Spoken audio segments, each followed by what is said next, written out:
everyone, Sherry here with Orchard Corset, back with our weekly series, Corset Q A. This is episode lucky number 13, and today I'm here with Michelle. Good morning, Michelle. Good morning, how are you? I am doing great. What is another question that you get often from our customers? We get asked a lot, how important is it to keep your laces parallel? Oh, excellent question. What Michelle is talking about is the laces in the back. You know, you hear us, we have it written in some of our blogs, you know, that you really want to try to have a parallel lace when you have your corset on. And it's important, but it's not the end-all be-all of wearing your corset. If you have a little bit of a V or a little bit of an A, or even a little bit of parentheses in or out, that's to be expected when you're buying an off-the-rack corset, because the corset wasn't custom fit for your body. So unless you happen to have just the right measurements to fit into one of the corsets that we have, it's likely that that's going to happen. Even my 411, which I've had forever, I can close the bottom all the way and the top all the way, but I can't quite close right at the waist, mostly because I don't waist train, so that's as tight as that's ever going to get. Michelle is wearing a 301, which is a shorter corset, so your curve factor isn't quite as important in that. It's a lot easier to get a parallel lace on that. I have a couple of assistants here with me. Amy.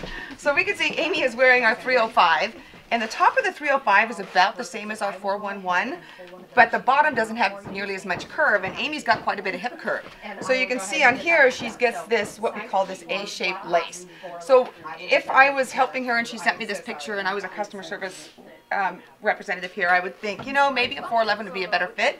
You would have a more even lace, and it would probably be more comfortable because it won't dig into your hips quite as much.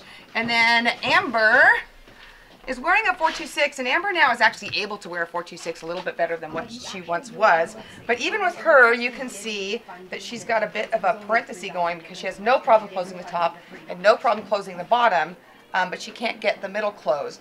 If I had a customer like this, I would actually just recommend a less curvy corset. So she doesn't have nearly as much curve as the corset has. Are you going to destroy a corset by doing this?